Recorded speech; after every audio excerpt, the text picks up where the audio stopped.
Veuillez prendre note, les conseils prodigués sont à titre informatif seulement et en aucun temps ne remplacent l'avis d'un médecin.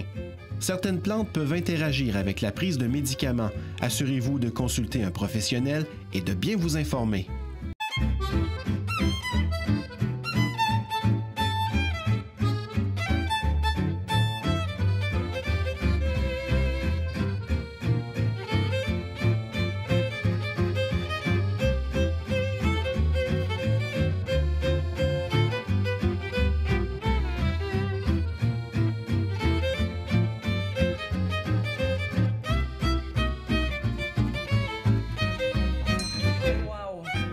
Prépare tellement de la nourriture vivante. Ah oui, puis à chaque fois, là, on le sent dans notre corps. C'est pas bien compliqué, là. Et on le ressent, et on le sent jusque dans nos cellules. Oui. Et France, l'Ayurveda ramène ça beaucoup sur la table.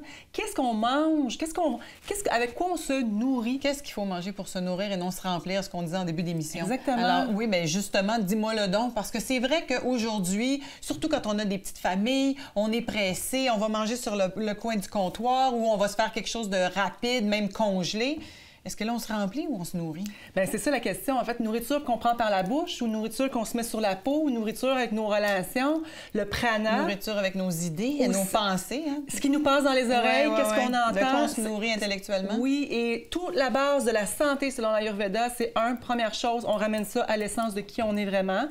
Deuxièmement, on découvre qu'est-ce qui nous fait du bien et c'est ça qu'on met en pratique parce que tout le monde n'est pas pareil. Puis au niveau de la nourriture, il y a beaucoup de modes. Des fois, on disait, bon, ben avant, on prend du gras, on n'en prend plus, certaines sortes d'huile, certaines sortes d'huile. Tu sais, il y a beaucoup d'informations. Et comment on fait? Sur quoi on se base pour savoir ce qui nous fait du bien? Est-ce que c'est simplement au goût, à la sensation, au ballonnement? Exactement. C'est que les gens, dans le corps, on a perdu la connexion de dire comment je me sens après telle chose. Moi, en consultation, souvent, là, c'était prenez un petit journal, commencez à écrire. Ouais. Je mange ça, voici mon effet. Ça, mon effet. Juste de prendre le temps de le déposer, ça nous reconnecte un petit peu parce qu'on a perdu la relation avec la nourriture qui est là pour aller nous faire vibrer. Hein, la force vitale. Ça, c'est l'alimentation consciente. Puis tu me disais d'ailleurs que ce qu'on voit dans notre assiette va avoir la même texture dans notre corps, hein? Vraiment. Bon, par exemple, moi, je vais donner un exemple. Quand je mange un bagel, j'adore les bagels.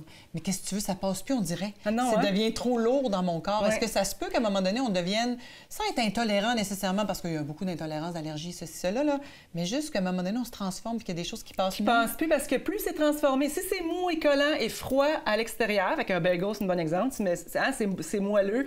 Dans le corps, ça sera pas moins moelleux. Ça va faire la même affaire, puis ça va faire la même chose, puis ça va faire même gonfler l'estomac. Alors, dans ce temps-là, ils disent, bon, ben, faites-le cuire un peu plus. Rends la texture plus sèche pour éviter d'avoir l'effet de gonflement. Donc, on n'est pas obligé de s'en priver nécessairement. Non, on peut juste transformer. Puis voir. Ça m'intéresse. C'est bon, les bagels. Mais oui, on ne veut pas arrêter de manger ce qu'on aime. Ça. Puis ça, c'est une clé aussi. Il faut écouter ce qu'on ressent. Il faut voir. L'Ayurveda, c'est pas une doctrine. Hein? C'est vraiment un art de vivre. Ben oui. Et ça se développe tranquillement, cette conscience-là. Ce que je suis aujourd'hui, c'était pas la même chose il y a 6 mois, puis il y a 1 an, on est en constant changement. C'est pas la finalité qui est... C'est pas le but, là. C'est le chemin pour s'y rendre qui est intéressant. Alors, qu'est-ce qu'on choisit? Comment on fait pour savoir, OK, ça, c'est les aliments qui seraient les mieux pour moi? Bien, selon notre dosha, c'est ce qu'on va voir aussi dans les prochaines émissions, il y a certains aliments qui vont nous aider à nous rebalancer, puis il y en a d'autres qui vont nous aggraver, donc ils vont nous amener dans un état de débalancement. Un des meilleurs exemples, c'est le cru. Dans un corps où il y a beaucoup de vent et d'espace, si la personne prend des salades froides, si elle prend des salades crues, parce qu'on se fait dire beaucoup c'est bon cru, c'est vrai, mais pour certains types de personnes, ça va faire l'effet contraire. Si j'ajoute du froid et du sec dans un corps qui est déjà d'emblée froid et sec, bien, je vais m'amener tranquillement vers un débalancement. Alors, ça ne veut pas dire que parce que c'est cru, parce que c'est vivant, c'est nécessairement bon pour tout le monde. Il y a des gens qui, justement, en fonction de leur dosha ou de leur constitution, auraient avantage à manger cuit, auraient avantage à manger chaud. Un petit peu plus chaud, un petit peu plus réchauffé, faire sortir l'air, changer un peu la texture. Donc, la première étape, ce serait vraiment de commencer à porter attention sur les attributs de la bouffe. C'est de voir est-ce que c'est mouillé, est-ce que c'est humide ou c'est plus sec, c'est-tu froid ou c'est chaud, c'est-tu léger ou c'est lourd. C'est des choses simples quand même, mais de commencer à regarder dans l'assiette. Une fois qu'on regarde ça, Comment on fait pour l'appliquer à nous? Bien, quand tu manges, on regarde aussi ce que ça fait à l'intérieur. Comme je disais, au niveau des salades, c'est difficile pour un Vata. Il devient le corps gonflé, il fait plein de ballonnements, puis il n'est pas bien. Le Vata, c'est celui qui est plus air. Oui, air et espace, exactement. Air et espace, et terre. Exactement. Donc, si... ça fly, ça, des Vata. Ça hein? fly. Exact. Puis si on met, tant qu'à prendre la salade, on va rajouter à ce moment-là de l'huile. Tu sais, de l'huile pour alourdir un petit peu plus, puis à aider la salade à passer. Fait que la vinaigrette devient super importante. Là, si tu mets des noix, puis tu mets du tofu, à ce moment-là, ça alourdit aussi un peu. Oui, exactement. Puis tu vas rajouter d'autres sortes de légumes autour ou tu vas aussi faire tiédir un petit peu la salade. Donc, dans chacun des doshas qu'on va voir dans les prochaines émissions, on va parler vraiment de qu'est-ce que plus pour un type, qu'est-ce qu'on devrait privilégier, pas prendre, privilégier et prendre un peu moins. Dans le fond, c'est un peu ça, c'est une histoire de balance. Puis l'Ayurveda, ce qui enseigne aussi, France, là, c'est de se reconnecter avec la nature. Hein? Tellement, là. Puis on est rendu là parce qu'on s'est tellement déshumanisé aussi, puis on s'est dénaturalisé. Et là, on est rendu à cette étape-là parce qu'on a développé tellement d'intolérance dans les dernières années avec la transformation de l'alimentation. De l'alimentation et l'éclairage et tout ce qui est non naturel. Nos ancêtres, le soir, là, quand il fait commencer, comme là, au mois de septembre, là, les nuits commencent à allonger, les journées raccourcissent. Le soir, là, à 7 heures, ils dormaient. Ils suivaient le rythme de la nature. Nous, et ça, c'est tellement important. Nous, on a fait complètement l'inverse. Ouais. On travaille plus fort l'hiver, puis on se repose l'été, alors qu'on devrait suivre le rythme de la nature et diminuer notre rythme. Plus on s'en va vers le solstice. Ça influence notre digestion, ça influence notre prana, ça l'influence beaucoup plus que l'on pense. Il y a même une Le mot prana, là, on peut-tu l'expliquer? Ah oui, t'as raison. Parce qu'il y a bien des gens peut-être qui vont dire c'est quoi ça le prana? Moi, ma compréhension, c'est que c'est vraiment l'énergie qu'il y a dans l'air, cette énergie dont la nature se nourrit et qui est dont on se nourrit nous aussi, les êtres humains. C'est la force vitale. Et c'est l'énergie de la lumière, l'énergie oui, qui nourrit. C'est l'énergie qu'une graine dans un petit sachet, dans le fond d'un tiroir, 2 ans plus tard, va se faire planter dans la terre, puis une belle grande plante ou un arbre va ressortir de ça. C'est le prana, c'est invisible, mais on le ressent. Et plus on se nourrit de vivant et de vrai, plus on élève notre vitalité puis notre niveau d'énergie. Oui, exactement. Puis ça, on a perdu ça parce que dans tous les aliments, si on va à l'épicerie, tout ce qui est transformé avec de la couleur, avec des saveurs, avec des textures qui ont été ajoutées de façon chimique en laboratoire, notre corps a de la misère à l'éliminer. Et est-ce qu'on s'entend qu'on va à l'épicerie, là, puis sur 10 allées, il y en a 9 comme ça? Là? Vraiment? Il reste seulement les fruits et légumes frais? Oui. C'est pas évident quand même. C'est pas facile. Et c'est pour ça que l'émission, on va voir comment créer des choses nouvelles avec des légumineuses, avec des pâtes de bines noires pour fèves noires, merci, pour aller créer d'autres choses. Parce que le rythme de nature, tu sais, il y a des temps Vata, Pitta, Kapha au niveau des éléments. L'automne, l'été, l'hiver, le printemps, il y a des cycles. Et on est influencé par ça. Elle dit vite, hein?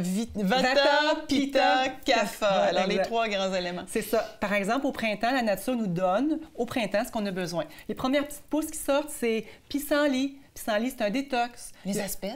Les asperges, c'est un détox. Alors, c'est pour ça qu'au printemps, la nature nous donne ce qu'on a besoin. La bardane va sortir, les têtes de violon. Ah oui! Alors, c'est ça l'idée de manger en fonction des saisons, c'est-à-dire que ça va nous apporter exactement ce qu'on a de besoin dans notre corps. Est-ce que tu dis là, il faut se nettoyer, se purifier?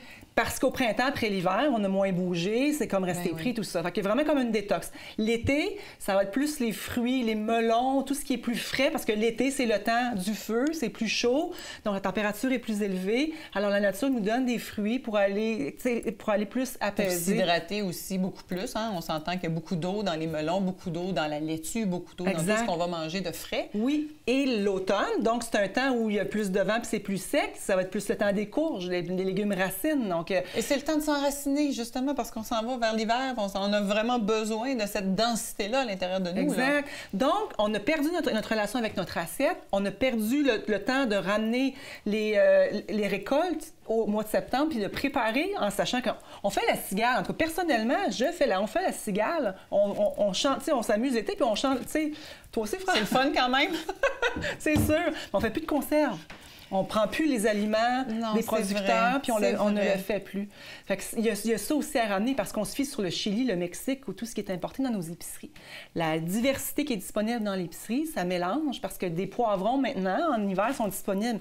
Mais dans la vraie vie, c'est l'été. Non, ça s'est vraiment perdu. Là, moi, ma grand-mère, aux Îles-de-la-Madeleine, là, elle récupérait tout. Tous ses légumes étaient conservés pour l'hiver, avec les conserves, c'était fascinant, là, comment est-ce qu'eux autres, dans le fond, il manquait de rien. Il y avait tout en fonction des saisons. Exact. Et là, nous autres, on a perdu cette sagesse-là, on a perdu cette connaissance-là. Exactement. Donc, il faut revenir à l'essence de ce qui est dans nos jardins, de trouver l'effet dans le corps de ce que ça nous fait, en fait, de recommencer à reconnecter avec ce qu'on est. C'est vraiment une première base. Alors, le petit cahier, là, c'est la première chose à faire. C'est la première chose à faire. Ça me fait du bien. Je le garde dans mes aliments. Puis ça n'a pas nécessairement un rapport avec le dosha, c'est-à-dire qu'il n'y a pas des aliments qui sont typiques à ma constitution, par exemple. Il y a des choses que je ne peux pas manger, moi, par exemple. Il n'y a jamais de ne pas et il faut. Il y a juste favoriser et réduire.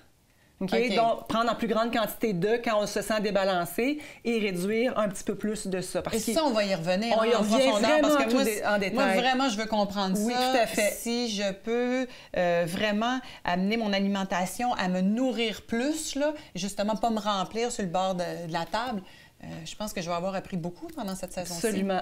Et là, on va aller voir Patrick qui nous a préparé le bol Santé la vie. Ça va être tellement juste wow parce que... C'est le bol du Bouddha, ça. C'est notre Bouddha à nous. Patrick. On va aller voir Patrick.